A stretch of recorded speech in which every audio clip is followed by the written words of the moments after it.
Let's learn English through EducaToon with teacher Aya. What would you think if you heard something like this? One day, the doctor asked the doctor's assistant for the doctor's calendar.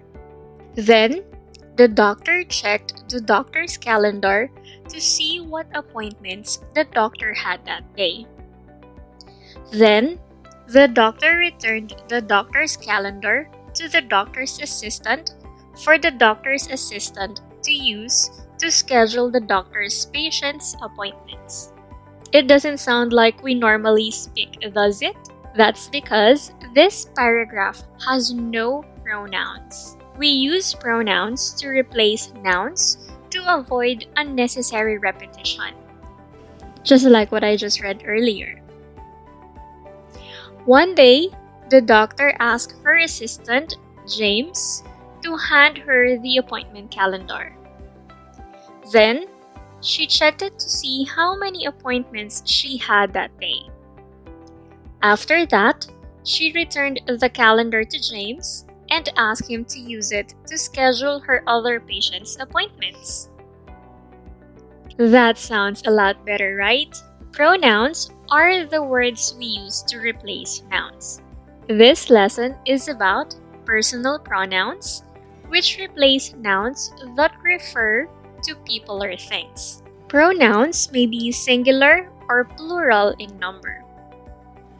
We also have what we call as first person, which pertains to the person speaking. A second person is the person being spoken to. And third person is the person being spoken about. Now let's look at this chart to understand it fully. For the first person, we use the personal pronouns I, we, me, us, my, mine, our, and ours. Second person, we use the pronouns you, your, and yours.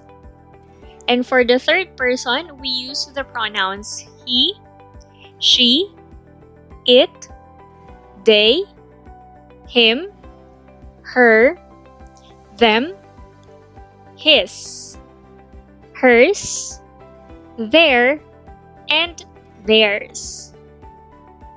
Now let's see the use of personal pronouns.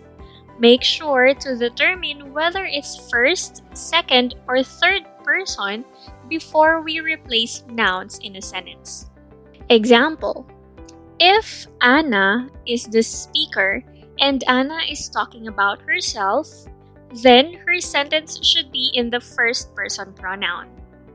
Let's practice personal pronoun. Anna is doing Anna's assignments. Take note, Anna is the speaker in the sentence. So she can instead say, I am doing my assignments. For the second person, it pertains to the person being spoken to. Example: have Mel submitted Mel's assignment? Anna is speaking to Mel this time. It can be better said as, have you submitted your assignments? Last, for the third person, this pertains to the person being spoken about. Anna is talking to Mel about Marites. Marites did not do Marites' assignments, so Marites failed the subject. That sounds awkward, right? To repeat the names multiple times in a sentence. So let's make it better by using personal pronoun in the third person because Marites is the person being spoken about. Then it should be, Marites did not do her assignments, so she failed the subject. Take note, in replacing noun to third person pronoun, we must identify first the gender. If female, then use she or her.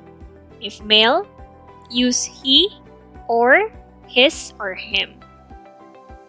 Let's practice. Choose the correct pronoun to complete the sentence. Number 1. Please tell him that she or he needs to eat before volleyball practice. Number 2. The teacher notified they or her that she won the essay writing competition. Number 3. Her or I want to travel around the world. Number 4. Make sure you or them mute your microphone when not in use. And number 5, they or them work together as a team. Alright, let's now check your answers. Number 1, he. Number 2, her. 3, I. 4, you. And 5, they. Did you get a perfect score? Great job! Congratulations! See you next time! Do not forget to hit like and subscribe to Teacher Aya EducaToon. Thank you.